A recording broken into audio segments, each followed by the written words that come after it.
Hey there guys, what's up? Ragtter here, welcoming you back to Ladder Anxiety.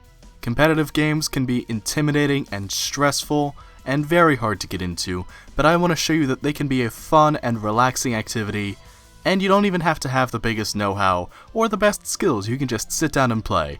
So to prove that, I'm going to be playing some more random doubles battles on Pokémon Showdown.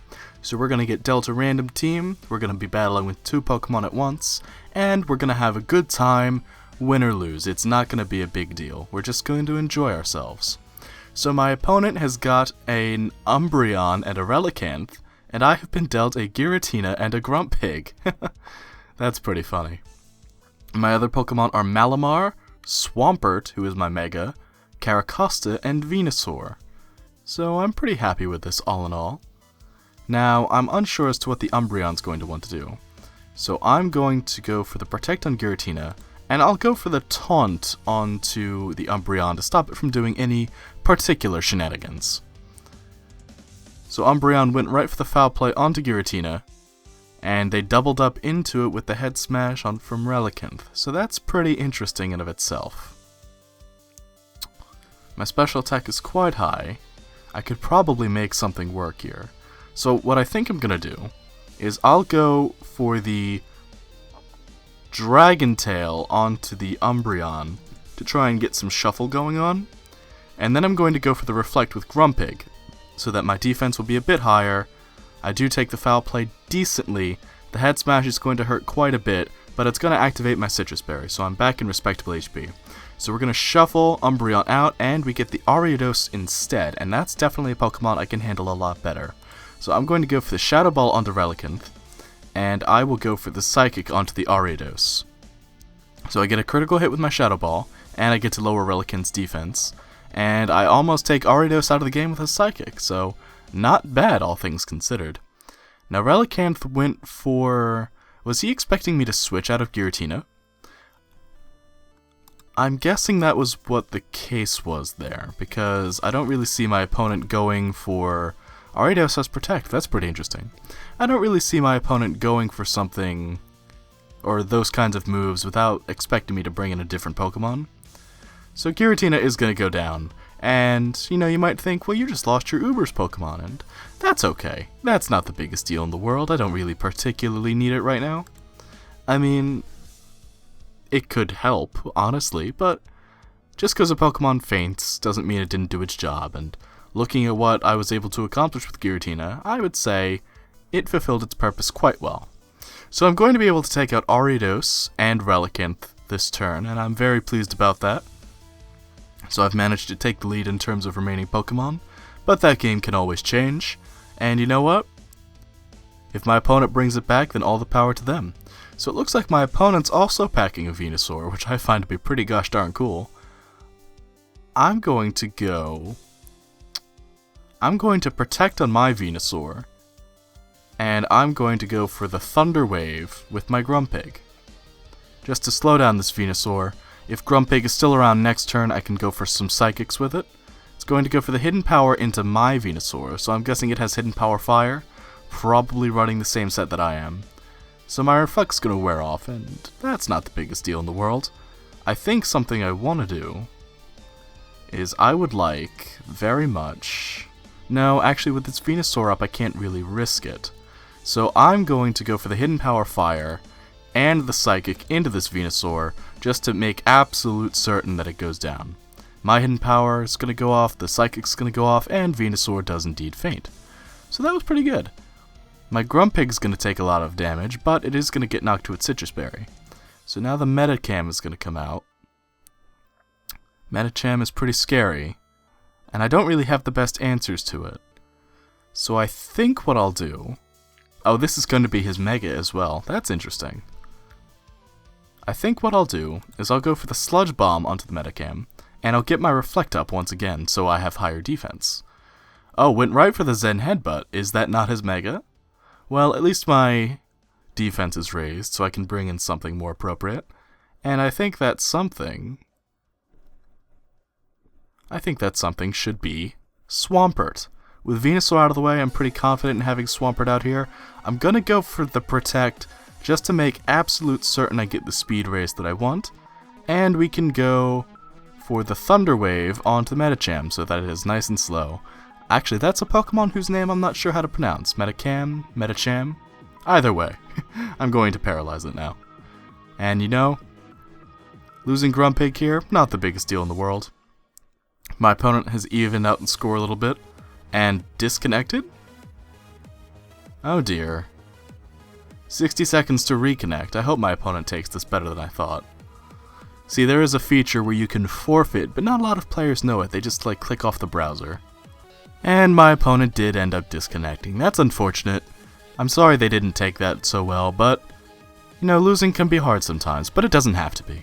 So we'll just leave this battle, and because this is a pretty short episode so far, we'll go for one more just to pad things out. We'll have some fun. So my opponent got a Jellicent and a Crobat, and I've got Armaldo and a Ditto, and it transforms into Crobat. And I'm pretty happy with that, actually. I don't really particularly like Armaldo, but this Rock Slide could be pretty handy. And let's see.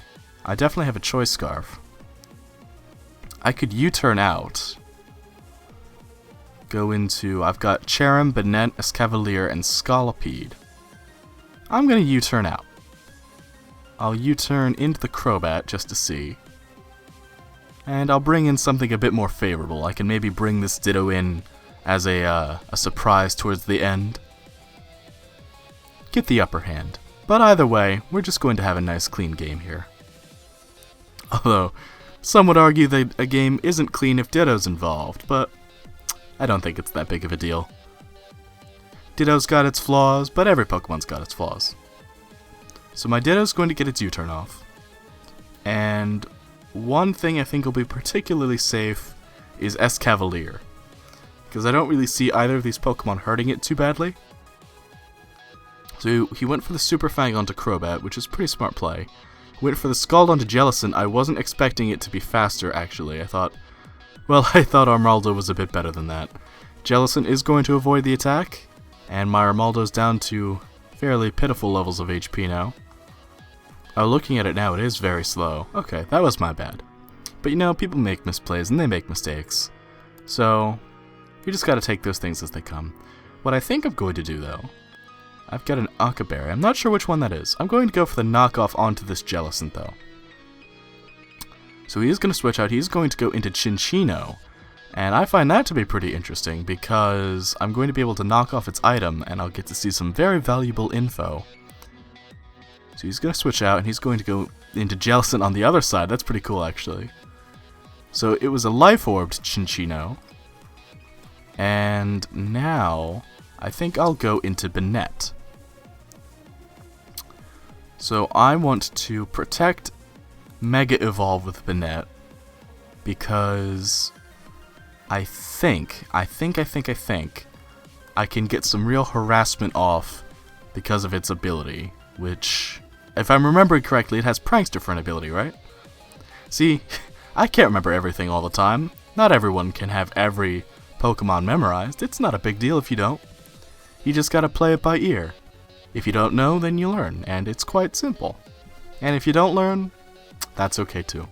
Not everyone goes into this game knowing everything, and not everyone walks out having learned something. You just gotta have fun and relax while you can. So, my opponent's going to be saving that Cinccino for a little later. Brings in a Bibarel. Did go into Banette with the Shadow Ball. So let's see. I should be faster here. 318 attack. I wonder, will it be able to take that?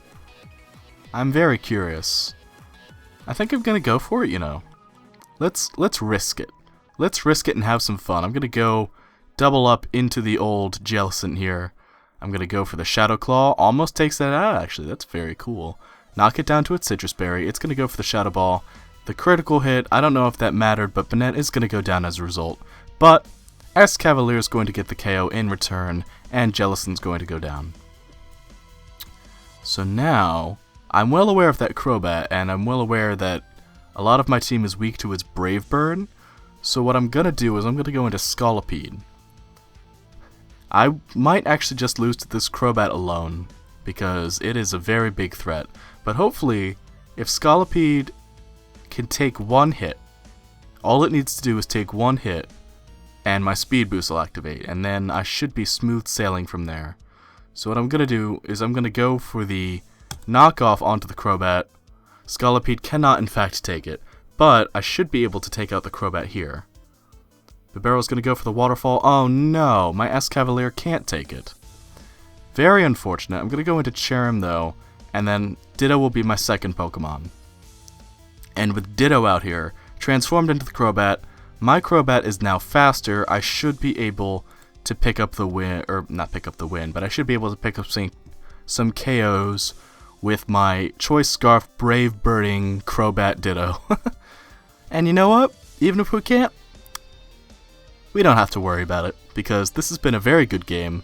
This is one of the first times I've been pushed to the limit so badly in a randoms game before. It's very, very intense, and I'm very pleased by that actually. I like when an opponent really knows what they're doing and they can bring their A game to the table. So now we've got a happy dancing little flower and a clone bat monster. What is Cherrim's ability? It's got Flower Gift. I've actually never used Cherrim, so I don't know about that. So let's learn together. /data Flower Gift. If user is Cherrim and Sunny Day is active, it and its allies attack and special defense. Oh my goodness, that's incredible. Okay, so let's go for the Giga Drain onto the Bibarel, and the Brave Bird onto Cacturne. He's going to go for the Sucker Punch. He is going to take me out, which is very unfortunate. But my Giga Drain is going to take out the Bibarel, so that's less unfortunate. Oh, my opponent's got Grass types remaining. This is not so good for me.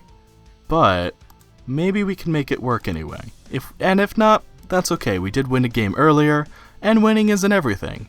It's little Cherrim out here against the world, but I believe in Cherrim, and even if it doesn't, well, obviously, the deck is a bit stacked against it, but even if it can't pick up the win here, I'm proud of Cherrim, and I'm proud of the contribution it brought to us. So let's see what a Solar Beam would have done against Cacturne here, who is very determined to take us down, probably with a Sucker Punch now. With a critical hit, no less. Be good sport and say GG. Oh, my opponent left. Well, you can't win them all, and I did in fact win a game earlier. By default, I guess. My opponent played very well. His team was stacked a bit better than mine, but he definitely used his team to greater effect. I think I squandered my Ditto a bit by not, well, not really. I couldn't have expected the Cacturne, but I could have played around it better in the early game, maybe taken out that Crobat a bit sooner. But hey, all of these things, while they are a good learning experience, they don't matter at the end of the day, because we had fun. And that's what I was sitting down and looking to get out of this game. So I'm not upset, I'm pretty happy. And just because you lose, or you don't necessarily win the way you wanted to, or even if the game doesn't go your way, your opponent forfeits or something, you don't have to be upset about it. You can just relax and have a good time. So if you did have a good time, please leave a like and a comment telling me how much fun you've had down below. I will return next time on Ladder Anxiety with a new tier. I just haven't had the time to work on some teams, and that's okay. Until then, thank you for watching, take care, and have a good one. Bye-bye!